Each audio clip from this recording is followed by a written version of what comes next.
We're live. 150-point boost. That's right. Got an individual who just emailed in recently. Matter of fact, after the last live stream last weekend. It happened last weekend. Today is Friday. Last live stream was on a Saturday. But last time, after the live stream, somebody emailed in, told me what their credit scores were looking like. Now, if you can hear me okay, I know people are trickling in. They're giving a thumbs up. Thank you. Please let me know if you can hear me okay in the live chat. Let me know. I'm also going to put my email address. Okay, that's right.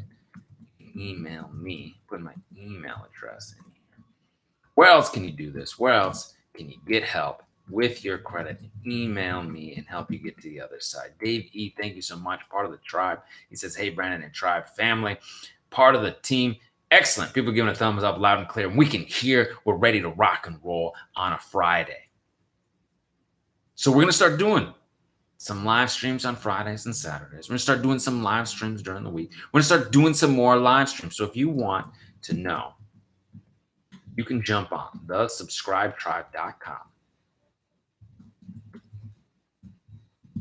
for the dates and times when I go live. I just sent out a notification, and I'll start sending out more notifications more often. And we're going to start doing some more lives. All right. So we got some questions coming in here. All right. Alex is ready to get signed up on the 1st. He's ready to rock and roll. July 1st. It's going to be a hot summer. It's going to be hot. Hot. I'm going to get to the other side. Okay. So, yes, you want to talk about credit collections. Please do, Alex. You can ask your questions here. Okay. I've got a few things to go through about things I don't want you to know, how this individual boosted their score, what they're looking at now, how they've come far, how you can get there. And I'm going to put my email address in here as well. Bang. So, individual said they got 150-point boost. That's right. That is correct. In fact, they probably even got a little bit more. It's probably a little over 150-point boost. Credit scores sitting in the 600, 673, 658 is what I was shown. This individual had Credit Karma. You know, it's okay. It gives you a ballpark. My FICO tends to be the most, FICO score accurate. But there are also things out there that give you your FICO score. Credit Karma is a Vantage score. It's not as accurate, but it gives you a ballpark. And so they were looking at their Credit Karma, and they were down in the 500s, up in the 673s, 658. So a little over 150-point boost, because they actually were looking at 658 from when Jerome, hold that camera straight and the audio working good. Yay, Jerome. Excellent. Good to hear. Jerome, I'm doing good. Hey, hang out over there, Jerome. Don't leave, because you never know. I need you to monitor this stuff, audio and video. So this individual was working for a while. They actually were emailing me for a while. They were like, hey, what do I send next? What is this? What is that? And it took a little time for this person, but, 673 credit score. Massive. If you're sitting there right now and you're thinking, I need to get my credit straight. Can I do this? Are people getting results? Individuals here getting results, getting to the other side. There was one thing that was remaining, okay? And this individual was talking about, hey, had this old Cap One card. They, quote unquote, came back from the bureaus. Everything else is coming off, but they came back with the bureaus that said, oh, well, it's, quote unquote, verified. And Cap One tends to try to send things to the person who disputed. They try to send things to us, to you. They try to send things to the person who disputed to confuse them. They'll send something saying, oh, well, we need more information. We're not sure. Your dispute wasn't specific enough. We can't look into it, this, that, and the third. Okay, you don't need to provide them any more information. The bureaus are supposed to do their independent investigation. They're supposed to get back to you.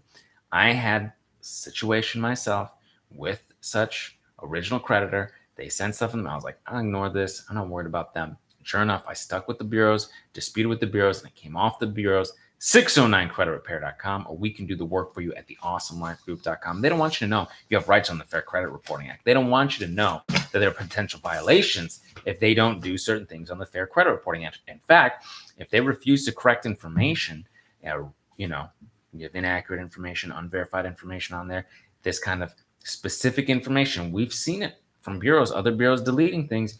They don't want to, they refuse to remove information after being provided proof of such inaccuracy, such violation, such unverified information. This violation could potentially be defamation and willful injury, and it's the extent of damages is the fine. There is a different cap to it. Now, a lot of times it's like, oh, well, this is $1,000 per violation. This specific one, if you're providing them specific information and proof, and they refuse to ignore potential damages extent to the wrong party where you were wronged. Fair Credit Reporting Act, Section 623, which we've talked about here. There's specific information. Of course, they're not legal or financial advice, but there's specific information like Cushman versus TransUnion, these types of case laws and things like that that provide information to you that is available to you. They don't want you to know these things, okay? They don't want you to know if they fail to respond to your written disputes, okay, within the allotted time. It's a potential violation of the Fair Credit Reporting Act, Section 611, Part A1, $1,000 per violation. But they don't want you to know these things. This is why you want to hit that subscribe tribe button, that bell for notifications. You can get this information, 609creditrepair.com. In the Beyond Committed package, we've got this information for you. You can utilize this as leverage. We actually have letters that talk about the Fair Credit Reporting Act, Section 611, 609, 604. Different stuff that I'm going to start doing more lives, and we're going to talk a little bit more about more of what is written on these letters and how you can utilize them. Inaccurate. I just sent some inaccurate information letters. This person was like, man, I got inaccurate information. Where are my letters? Bang. Taken care of. We got inaccurate information. I'm looking at it right now. Okay. Individual talking about, hey, I've got 7 medical collections. Can I put it on one collection validation letter? Yes. And what does that validation letter look like? It talks about demanding to see how they calculate what they say they owe, the proof that they have, the specific documentation signed or otherwise that they pretend to have or don't have or whatever. They need to be able to provide that. They need to be able to show how they calculate what they say they owe and how they prove that it is that you owe them. All right. So all of this is available to you. And again, more live streams, more coverage, more videos. We're going to get more in depth. Thank you for being a part here, and jump on thesubscribetribe.com for the dates and times of when I go live. Okay. They want to send a bill, no signed contract or HIPAA or anything. What do I do? You can complain to the CFPB. You can you can send your collector fails to validate letter. Collector fails to validate letter. Complain to the CFPB. This is the type of stuff that they don't want to know. They don't want you to escalate things. They don't want you to know that you have violations that potentially are HIPAA, that could be HIPAA violations because they don't have. You can send your HIPAA letters. We've got, let's see, collector under 809, Fair Debt Collection Practices Act 809, 805, 807. There's potential ways to leverage these. All right. They have not, here it is, they have not validated the debt and they continue to have it on your credit reports. Fair Debt Collection Practices Act, Section 809B. Okay. There's actually an opinion letter about that as well. Potential violation, $1,000 per potential violation if they want to go that route. But oftentimes you can leverage that. You say, hey, look, you're violating my rights. Let me go ahead and tell you right here, add that to my letter. Okay. You have not validated this. Okay. I have consumer protection afforded to me under the Fair Debt Collection Practices Act under Section 809. I demand that you delete this immediately. You have that. You've got your HIPAA letters. You got your complaints to the CFPB. You got another round to the bureaus with the 609 letters and the collector fails to validate letter. This is why stuff is crumbling off of the reports, right? Eroding away, coming off. Yeah. You can do this. You can get to the other side. Should we freeze SageStream before sending hard inquiry letters? Yes, you can do so. Before sending the disputes? Now, if you're sending a disputes and you're not worried about the non-account holding inquiries, you may not have to freeze SageStream. Okay. And also pull your SageStream report. Take a look. I pulled my LexisNexis, took a look, SageStream, Innovis, anything that you might be thinking, CoreLogic. See what's on there. If they've got negative, nasty, erroneous, unverified items on there as well, you can dispute. They are under the Fair Credit Reporting Act as well, as much as they don't want to believe it and they want to pretend like they're not. They are FCRA compliant. In fact, one that is out there that says that they are a bureau is NCTUE. Okay, and they're an exchange, National Consumer Telecom and Utilities Exchange, is an FCRA compliant consumer reporting credit reporting agency. They say right on their website. That's their first sentence. Okay. These individuals deal with telecom and communications issues. I'm gonna put this in here. So some people are dealing with, hey, I got this cell phone, I got this satellite collection, I got this cell phone collection, I've got this cable collection, I've got this utilities collection, I've got this, where they go and what it is. nctue.com. You can take a look. You can pull the report. They're supposed to give you one every 12 months. Okay, every 12 months. And you can dispute, you can freeze, you can get this stuff out of there. All right.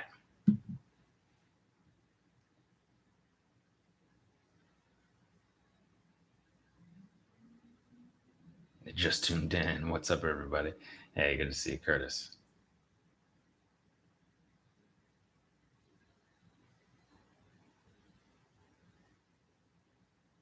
You got so many inquiries removed. Thank you. Queen Sincere says, you got so many inquiries deleted. Thank you. You're very welcome. You're very welcome. I'm very pleased. I'm glad you're back here letting the tribe know. Letting the tribe know.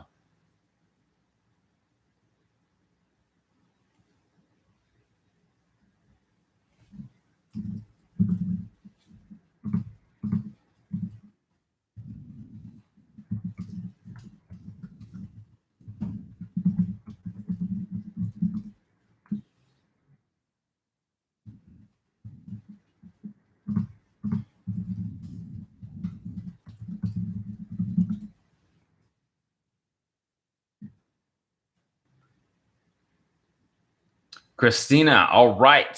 So this is the type of stuff they try to do. Okay. So first round letters went out. They just closed the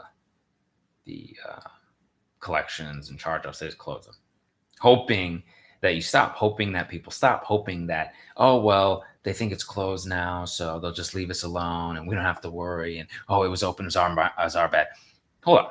So everything that's supposed to be on the report is supposed to be 100% accurate. But all of a sudden, y'all close it. Oh, we didn't know. Oh, it was something is not right. I've seen this time and time again. They'll try to close it so you don't send your next round of letters. You don't push it.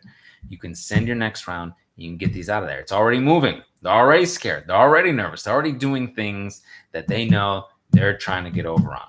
Okay.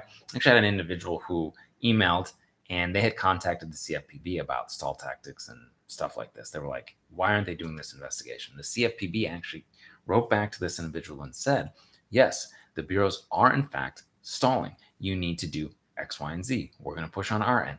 They know. They know. You know now. Hit that bell for notifications. Hit that subscribe tribe button. Hit the subscribe button. Appreciate it. Please give the video a thumbs up. I really appreciate it. Helps out.